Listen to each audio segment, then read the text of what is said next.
Hello and welcome to the Real Talk podcast with Kelly and Avery. We're your hosts, Kelly Berger and Avery Roberts. We are two rare ladies living with congenital muscular dystrophy, CMD. The show where we amplify voices, break down barriers, and celebrate the power of disability identity. Whether you're living with a disability, supporting someone who is, or just here to learn, you're in the right place. Where wit, wisdom, and reels are all part of the party. So sit down with us. We're tearing down stereotypes, one reel at a time. It's a front row seat to bold conversations and the thriving disabled lifestyle, and we're ready to get gloriously uncomfortable. Let's get loud, proud, and empowered. Real power, real stories. What happens when disability stories are finally told by the people who actually live them, not filtered, not softened, not, turned into something inspirational, but real, complex, human. That's what we're getting into today. And today's episode is called Big Screen, Bigger Impact, and we're really excited to dive into the work of ReelAbilities and the ReelAbilities Film Festival, which is the largest disability film festival in the world. But this conversation isn't just about the festival. It's about representation and storytelling and what happens when disabled voices are actually centered in entertainment and media. I also serve on the ReelAbilities International Advisory Board, and while the ReelAbilities Film Festival kicks off April 23rd, and I'm co-chairing the opening night, which is so exciting. It's truly an honor. We want to talk about the bigger movement, the stories, the impact of just the incredible transformative work of ReelAbilities, and that ReelAbilities does year-round. And we're thrilled to have a special guest here, Isaac Zablocki, co-founder and CEO of ReelAbilities, joining us today to share insights and stories and the vision behind ReelAbilities. Welcome, Isaac. Thank you so much for having me. I'm excited to do this. Of course. So, Isaac, let's start at the beginning. What inspired the launch of ReelAbilities in 2007? And did you imagine it would grow into the global movement that it is today? It sounds so amazing when you when you put it that way. So in terms of what started it all, I even though I myself am neurodivergent and have a deep connection to the disability community, I was starting it from the film side. I came to it because I was seeing movies that weren't being seen, great movies, important movies that were somehow people were, I'd say afraid of showing. And I saw how relevant they were and that there were so many of these. And I felt that, wow, there's really room for a festival here. And as luck would have it, I would meet my co-founder, Anita Altman, who was running a network of disability film festivals. And she herself saw the power of film to really reach and change hearts and minds and bring community together. And putting those two elements together, we went for it, and we had no idea that it would go and grow as much as it has.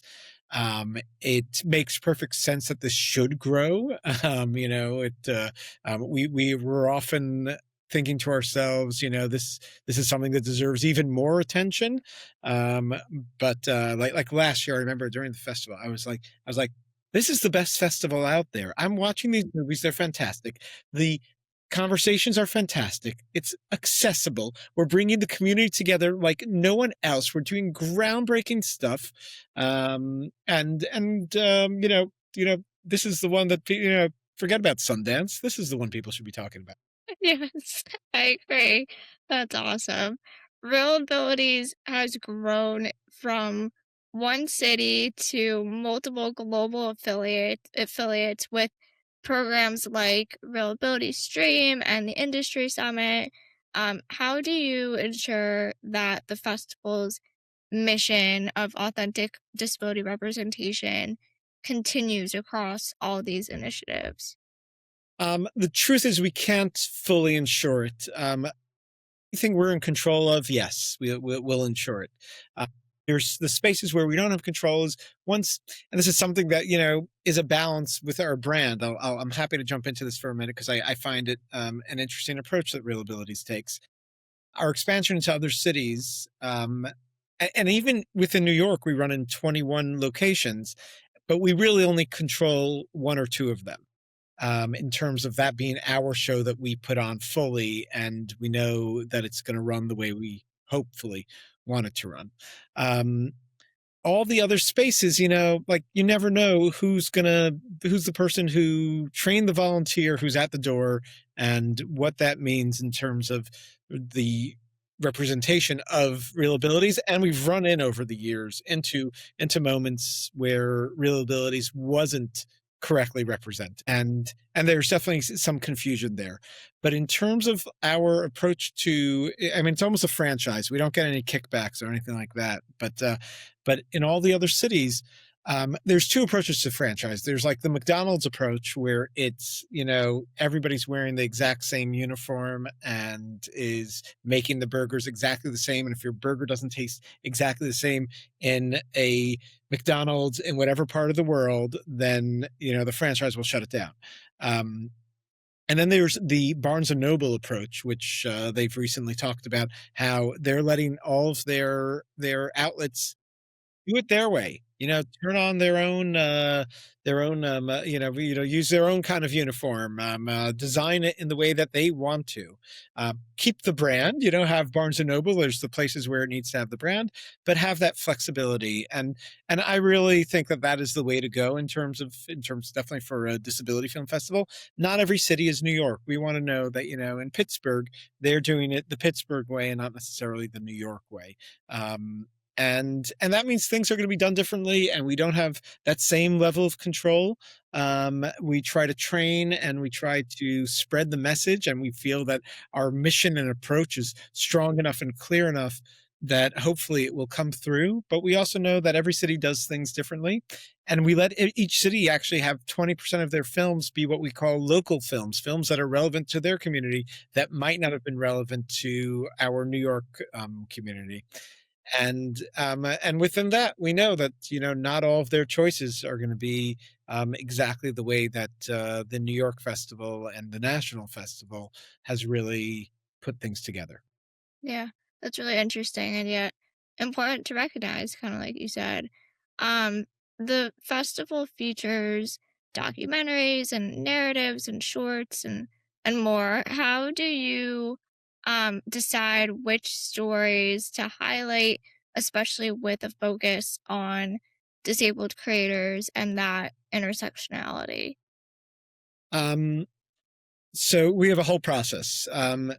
First of all, so we get over 500 submissions to our festival. I'd say 100 of them make it to our short list. Most of them are extremely relevant and great, interesting topics, but they don't get enough votes to move on to our short list. The short lists are 100 films that are great movies that reach the standard of Real Abilities and are beloved by enough members of our selection committee. So these are movies that are either that are authentically cast, or if it's a documentary, are made from within. Usually we also ask if there's anybody in the cast and crew or the filmmaking process, in the artistic process, who has been who is from the disability community. I feel strongly that that I'd say even more than having authentic casting, it's about authentic filmmaking. Because if somebody wrote a terrible film and directed a film that that had no connection to the disability community, even if they cast a person with a disability, it's not going to be right. Well, maybe that one person will save the day, but I think the representation really starts in the artistic side of the development of the film. So we want to know that, and that helps move a film up for us. And if it doesn't have any connection to the disability community, it will not move up ultimately. And then we need to decide from within all of these films which of these great movies we have to cut, and it's the hardest part of the job, I say. And it's really about finding the diversity from within and seeing, we could, make our whole festival just with one kind of disability. Autism or deafness are very popular topics in film. And we want to see as much diversity as possible. We want to see that these movies are made in the best way possible and are as responsible and authentic as can be, and that it helps us sift through all these great films. Yeah, you all obviously already talked about this a little bit, but can you go into a little bit deeper? And you mentioned diversity, and can you kind of highlight how Real Abilities is shifting those narratives in the films that you guys feature? Sure. So first of all, and I want you to know, we also look for intersectionality. And here's the really good news about intersectionality, and in terms of having other forms of diversity within the disability narrative. And we need to see more of it. There's no question. Um, but there were some years where we really had to push for it, and now I see it's happening automatically. It's there. We see a lot of diversity um, within it's not just telling white disabled stories. Let me put it that way. So this is something that's also really come up over the years. And we, in terms of disability inclusion, I always say we cast a very wide net. And there's I don't even know if there's any question anymore, but we say, if somebody asks me, is this a disability? I say yes, no matter what it is. We're happy to include rather to exclude. Again, from knowing who the filmmakers are and knowing that the film is coming from a place that has lived experience. And by the way, it doesn't have to be the director. I'm not a believer that only the director creates a film. It could be that the writer, it could be that the producer, it could be it's having a creative lead in the film that is helping push a lived experience. I think is just crucial to who we are and to how these stories need to be told. And we're saying now our new tagline is reframing disability. We're trying to change the perception of the way disability has been perceived, both in the public, but also specifically in film. And want to show disability like it's never been shown before. And that means, unfortunately, there's a great history of doing things wrong in terms of disability inclusion in film. And luckily enough, there are true voices now that are producing amazing movies on top of, with really top level production values, that can retell these stories and really reshape the way disabilities have been presented. So Real Abilities is creating stories that really stick with you. Are there some stories that you can kind of highlight or that you remember? Like, what are some of your favorite ones that you've featured over the years? You're making me choose between my children. Right. Any It's standouts? really hard. Every year there's standouts, and every year there are, like, these moments, and there's the surprise moments. Those are the ones that get me.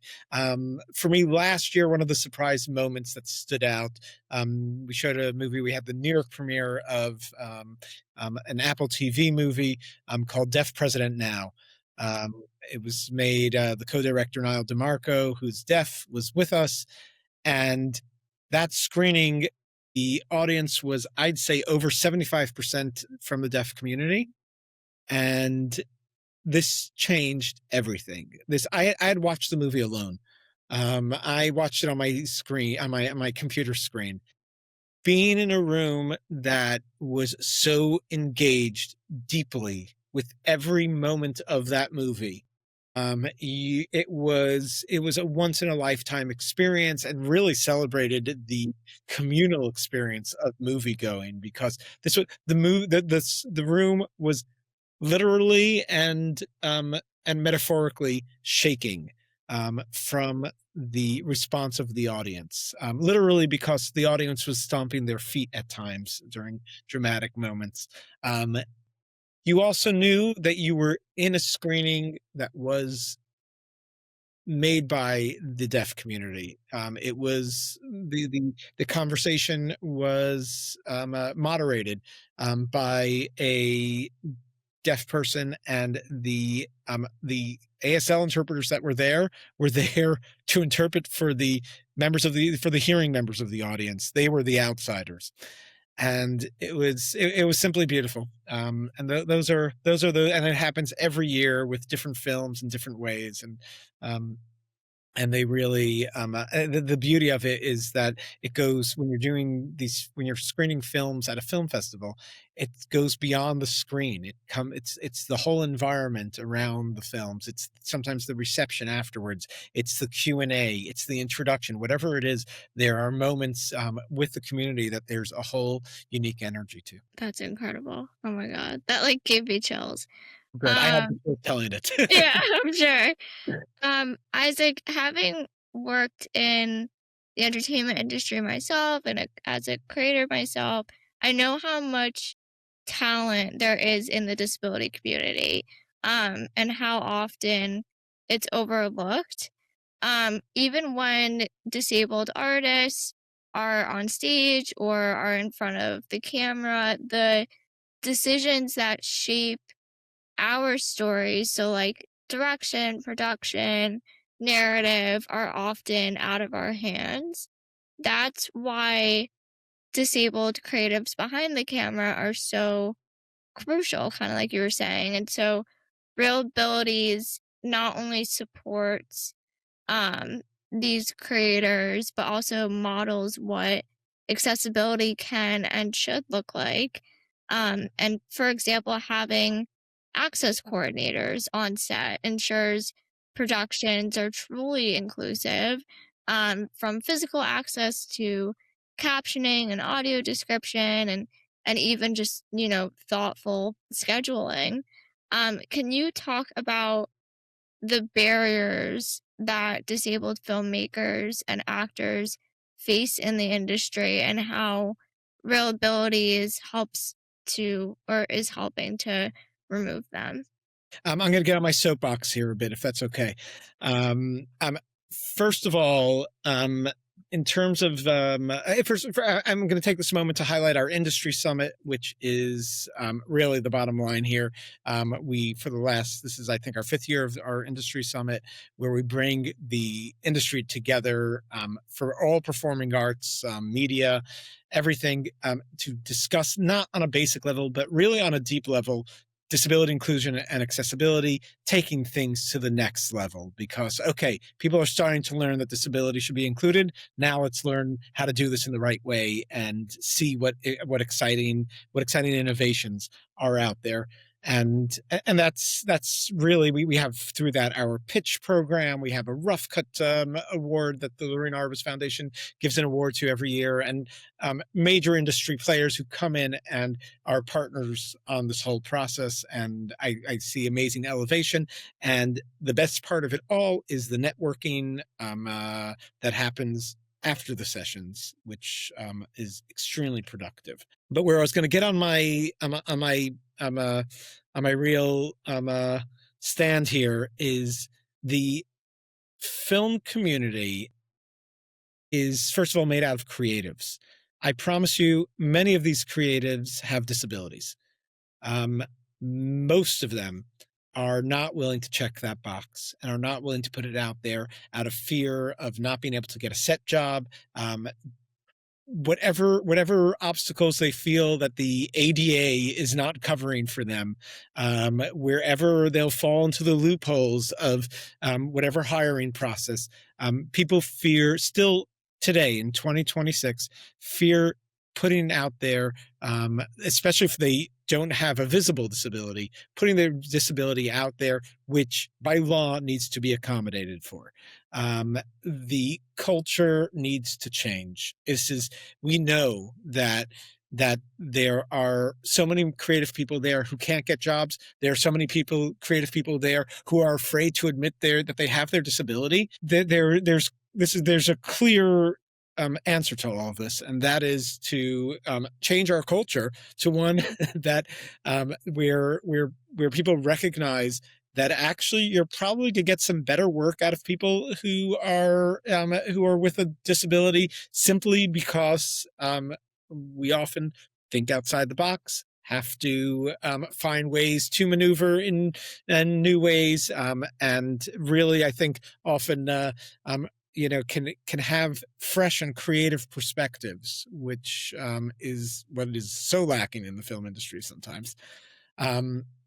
And creating a space where it's comfortable for these talented people to be able to come out and say, can you imagine that in Hollywood, directors can't tell their cast and crew that they are neurodivergent, or that they have a disability, a physical disability that requires A, B, and C need. Like in what world is that somehow not something that that the culture should immediately be seeking to accommodate?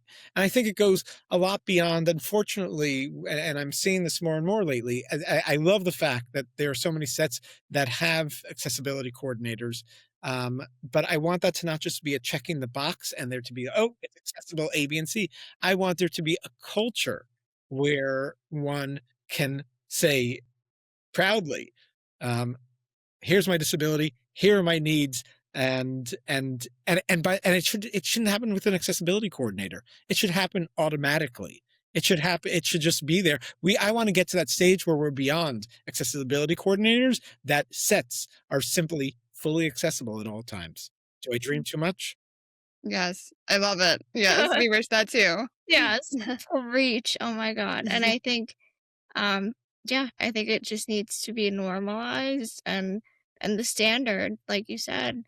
Um with streaming platforms growing and indie films creating more opportunities, how do you see the industry shifting to support more inclusive storytelling and um including disabled creators and creatives? Like how do you see us getting to where access and including the disability community is the standard? Unfortunately, I see. So, like most of the films that come to ReelAbilities that are being made, most of them, we here and there, like a few years ago, we opened with the film Ezra, which was an independent production, but still a larger independent production. It had, Robert De Niro and many other fabulous actors in it. I feel that most of the films that we're getting are the art house films. The art house, I'm going to admit, is suffering. Not as many outlets for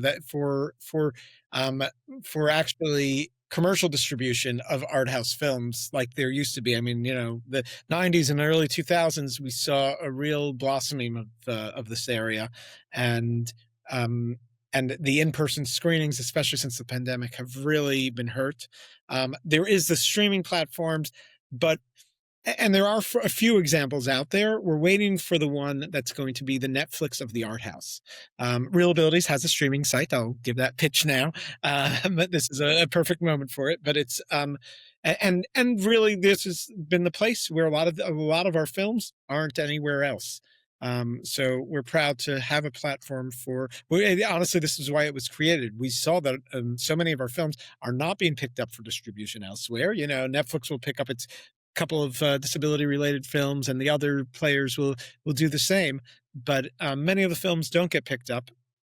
And they were really seeing their distribution mostly through ReelAbilities. So we have created the streaming site so people can access films from past years, and those films actually can continue to find audiences, and we hope that will grow and be the space to find it. We also continue to do it in a more accessible way than any of the other streamers out there. We want to make sure we practice what we preach and that our films are presented in the most accessible way possible. So we have accessibility that no other streaming site out there has. It allows you to individualize your streaming experience, and if you want to take out the color red, or you want to see all your movies only as animated, it has the capability of doing that and much, much more. Which ultimately means to me, looking into the future, that hopefully there'll be spaces that will include disability film, but even if there aren't, there'll be a space, our space, that is there that's dedicated to disability film for the disability community. And by the disability community. I love it. Absolutely. You spoke before about audience reaction and kind of how that's been so moving. Can you go into a little bit deeper about the audience impact and how that's really created a community shift and a community change? Have you seen any outcomes as far as more awareness or more policy changes? Like, what have you seen come about from some of the releases of your most impactful films? Film is a very powerful tool. It's and with great power comes great responsibility, and that's why I'm proud to be working with this, specifically with films that I believe matter and are creating the change. I meet people who say, I came to a movie at ReelAbilities 18 years ago, and I will never forget it. It changed my life forever. So, I mean, this is on the individual level, and we see that. I know that. I know that every night, anybody who comes to one of our screenings and is there for like a standing ovation, because when they meet the filmmaker afterwards, they are never going to forget that moment. And this is extremely powerful. It reframes the way we see the world, honestly. We every year, what I really love is when we have members from the disability community who are seeing these films and they're seeing them for the first time. And somebody who says to me, I saw myself on the screen for the first time. I saw my daughter on the screen for the first time. And this has changed the way that I understand my daughter and her experience through life. And it comes also in first person, where a person says, wow, I just found out that I'm not alone. I just found the words that I've been trying to say. You, the person on the screen, express them. And that's for within the disability community. And it's really amazing to see how you see movement and change from those who do not yet realize that they have a connection to the disability community, from the non-disabled community that are attending the movies because they're good movies, because their friend brought them, because they found the right connection. It was promoted to them, and they decided to give it a chance. To our actual community that has really, this is like really the most important part for me of the festival is, and this wasn't in the original intentions of the festival, the community that's been built. The community that gathers from the disability community to see, how fun is this? We get together every year around great movies, on red carpets, and for 1 week get to be in the spotlight and enjoy these events. And it's just like such a great way for the disability community that unfortunately too rarely gets organized, for this community to get together. That I love that you've made that space and created that community. That's super powerful. I'm sure everybody looks forward to that every year to come together for that. And let's go to a little bit more on beyond the festival. How is Real Abilities extending its impact year round? Can you talk about some of the partnerships, the educational programs, and just some things that you're doing to keep that momentum that you built going? Yeah, we're ReelAbilities is much more than a film festival. We've really become a resource in general, and this goes for my job on a daily basis throughout the year, being a resource for anything film and media related, when it comes to disability and accessibility. We have an educational program. The New York City public school system has partnered with us, amongst others, to bring our short films that have educational lessons to them, to offering them to schools for free, by the way, students and teachers use them in the classroom. Um, and we're proud to have to use these films, not just for entertainment but for education too. And I believe that's what film is. We also take these films on, I'd say, almost a weekly basis into the workplace, changing workplace culture where it's so desperately needed, and showing having workplace adult events talking about disability and seeing films that are going to change your perceptions, and realize that, and it really makes disability part of what's often invisible in the workplace. We go and make it visible, and that's something that hopefully is really changing our society and growing. And we know that HR directors in huge companies have come to us and said your approach to disability has changed the way our company works, and that's got to trickle down somewhere. So we're proud to be doing that. Of course, we run year-round screenings. Our streaming site it runs year-round. We are constantly partnering and engaging in additional programs, to elevate the messages that are behind Real Abilities, and hopefully most of the time using film to do that. Isaac, before we wrap up, what's been your willpower moment? So, the moment you realized the work you're doing has a real impact on the community. I mean, it was late into it, where when the Real Abilities was started as a festival to bridge gaps. We were catering to from the beginning, we were catering to the disability community and to the non-disabled community in hopes to bridge gaps between these two communities. Um, but it was really, I'm going to say, like almost like 10 years or more in, where I suddenly looked around the audience and I saw that I knew half the audience, if not more, and I realized that these are people that are coming back every year, and allies and members of our community that are so devoted and connected to this. And believe me, I know it's not like easy to like go out to a movie on any night of the week. There are so many distractions. We're in New York City. There's plenty to do, and there was a real dedicated community here that was built. It grew from year to year, and I suddenly realized that this was no longer about bridging gaps. This was about celebrating our community that is there. The gaps have been bridged in some ways, and a lot more work to do. Don't get me wrong. And I continue. I want the people who have not come to Real Abilities to come, but I also want to give a space for those who are coming year after year and are so dedicated and an important part of who we are. Absolutely. And if our listeners want to get involved, like you said, Isaac, like attend Real Abilities events in person or virtual. The festival starts April 23rd. Get your tickets. We'll put all the info in the description and show notes. And watch and share films by disabled creatives and support disabled creatives whenever you can.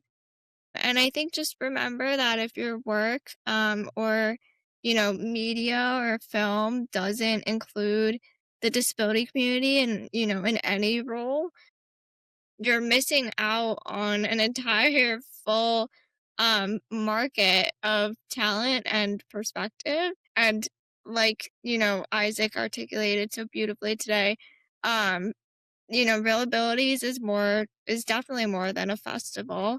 And it's truly, a movement that builds understanding and community. And hearing from you, Isaac, today really shows the thought and care, and just, vision behind it all. So thank you so much for sharing your insight and experiences and for all the work that you and the Real Abilities team does to make authentic disability representation possible. It's just really, empowering to see how Real Abilities create spaces where, the disability community, um, and disabled voices are not just present, but really celebrated. So thank you. Thank you for having me. This was fun. Thank you so much for tuning in to this inclusive space where disability radiates and every listen helps amplify disabled voices that deserve to be heard. We're so grateful you're on this journey with us. We share real stories, honest conversations, and expert insights that challenge misconceptions. Because disability doesn't define us, it's just a different way of experiencing the world. Your support keeps this beautifully disabled, slightly chaotic show rolling. You are truly the real MVPs. We have power, real stories.